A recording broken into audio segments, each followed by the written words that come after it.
Have you ever moved into a new place, exhausted from carrying boxes, gone to turn on the faucet, and nothing? Yeah, definitely not fun. Welcome to This Explainer. If you're moving to a new home or setting up a property in Bakersfield, California, you already know there are a million things on your to-do list. But getting your running water turned on shouldn't be the thing that slows you down. Today, we're going to walk through a seamless, step-by-step guide to setting up your water service in Bakersfield.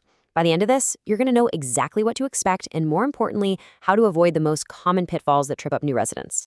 So let's just dive right into it. Moving is inherently stressful, right?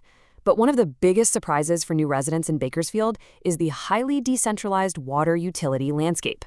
Unlike a lot of cities where you simply call one single municipal hotline to turn on your utilities, Bakersfield operates through this complex patchwork of multiple different purveyors. If you've been feeling confused about who to call or what to submit, trust me, you are completely validated. It is kind of tricky to navigate at first glance, but that is exactly what we're going to demystify for you today. Here's our roadmap for today.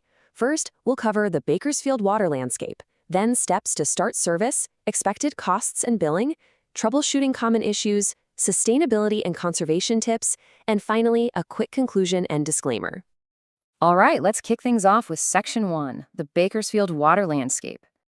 As I mentioned, Bakersfield is a patchwork of over 7 different purveyors, and they each have exclusive service boundaries that actually stem from old agricultural systems. Notice the sheer variety of institutional types you might be dealing with here. It's wild. You might be serviced by an investor-owned utility like California Water Service, usually just called Cal Water, which covers the core incorporated areas. But you could also fall into the territory of a special district public agency, like East Niles CSD, or even a private mutual co-op like Oildale Mutual or Vaughan Water. We've thrown their core contact numbers up here because honestly, just knowing exactly which type of entity you're dealing with is half the battle. Now here's a little quirk that really trips people up. It's crucial to understand the relationship between the city and its operators. You might find out that your property is within the City of Bakersfield Domestic Water System, which is a municipally owned entity covering areas like San Laurent. However, that municipal system is actually operated under contract by Cal Water, the private investor-owned utility we just talked about. So what does that mean for you? Basically, even if your water is technically owned by the city, you're likely still going to be handling all your administrative stuff and billing directly through Cal Water's channels. And honestly, it takes a massive logistical operation right under our feet to make all this work. Whether it's Cal Water or a local co-op, these purveyors are managing some seriously complex infrastructure to ensure a highly reliable supply. To meet customer needs, they draw from a combination of local groundwater, Cal Water alone operates over 70 active wells, along with surface water from the Kern River that goes through advanced membrane filtration, plus treated water purchased from the Kern County Water Agency. It's pretty incredible when you think about it. Moving right along to Section 2, steps to start service. So getting things turned on comes down to a simple 4-step process. Step 1 is absolutely the most critical. You have to figure out your exact purveyor. Because these territories are so strict, you need to cross-reference your new property parcel with the City of Bakersfield's Geographic Information Services, or GIS, mapping portal online. Once you lock down your provider, Step 2 is submitting your application. Step 3 is providing your ID and proof of residency or ownership. And Step 4, which catches a lot of people off guard, is that you actually have to be physically present for the activation. We'll talk more about that in a minute. Just keep in mind, application methods aren't exactly a one-size-fits-all deal in Bakersfield. Some public agencies, like East Niles CSD, might require all new customers to physically go into their office to fill out a paper application. On the flip side, larger investor-owned utilities like Cal Water offer streamlined online portals, where you can set everything up without ever leaving your couch. So always double-check your specific purveyor's requirements first so you don't end up wasting a trip. Now for the part we all care about. Section 3, expected costs and billing. $75.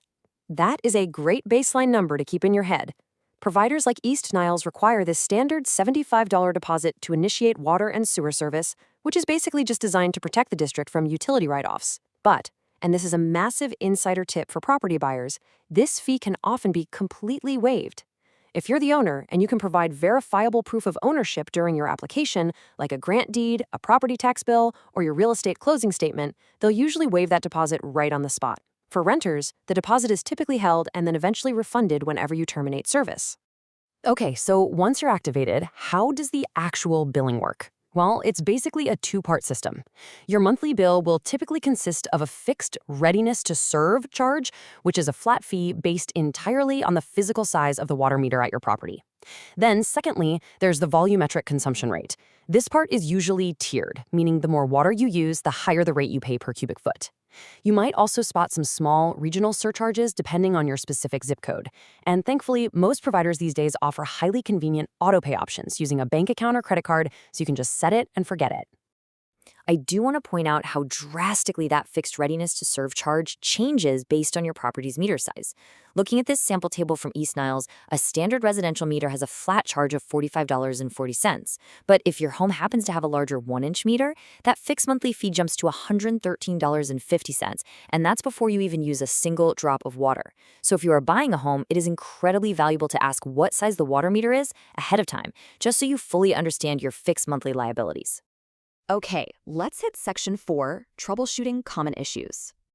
We hear this one all the time.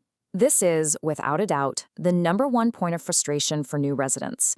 Why do I have to take time off work to go sit in an empty house just to get the water turned on? Honestly, the answer comes down to strict liability and operational insurance guidelines.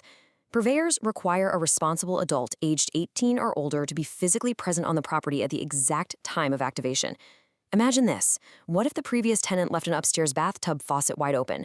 Or what if there was a major undetected leak in behind the drywall? If the utility company turns on that high-pressure main from the street while the house is completely empty, it could cause catastrophic flooding and thousands of dollars in property damage in a matter of minutes. So while it's annoying, this rule is entirely designed to protect your new home. Next up is Section 5, Sustainability and Conservation Tips. Managing your water efficiently isn't just about environmental stewardship. Though that is important, it's also a highly practical financial strategy, especially given those tiered billing structures we just talked about.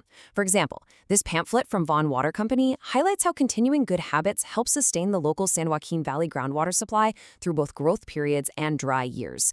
State conservation regulations essentially make efficient water use a collective responsibility for all of us here in California. So, what can you actually do to help out and save some cash? Here are some highly actionable tips derived straight from local guidelines. First, restrict your lawn watering between 6 p.m. and 9 a.m. This simple change drastically reduces the amount of water lost to that hot daytime evaporation. Always adjust your watering frequency based on the weather and season. If you see leaking pipes, hoses, or sprinklers, repair them immediately, because leaks are literally the fastest way to spike that tiered volumetric bill. And finally, just opt for a regular broom instead of a water hose when you need to clean your driveways and sidewalks. Simple stuff, right? Before we wrap up, it's definitely worth noting that local water quality is rigorously managed. Looking at this annual drinking water quality report, you can see that all local purveyors are strictly regulated by state and federal guidelines. They regularly publish these reports to ensure transparency, safety, and full compliance with the EPA and the California Department of Public Health. So you can feel totally confident in the water that's flowing from your tap. And that brings us to Section 6, Conclusion and Disclaimer. Just a quick heads up, this explainer is for informational purposes only. Because rates, local boundaries, and specific policies are always subject to change, please make sure you contact your specific local water provider directly or consult a local professional for the absolute most updated and personalized advice regarding your property. All right, let's bring it all home with a quick recap. First, always start by identifying your unique provider using the City of Bakersfield's GIS portal. Second, have your ID and proof of ownership ready to go so you can potentially waive those upfront deposits. Third, budget for billing that includes a fixed readiness to serve charge based on your meter size, plus those tiered consumption rates. And finally, proactively adopt those local conservation habits to protect the environment and keep your monthly bills as low as possible. And there you have it. You are now fully equipped to navigate Bakersfield's decentralized water landscape just like a local. So are you ready to turn on the tap? Let us know in the comments below if you have any lingering questions, if you've discovered any other great tips for new residents, or if you need specific advice for your situation. We love hearing from you and helping you learn. Thanks so much for joining me on this explainer, and enjoy your new home.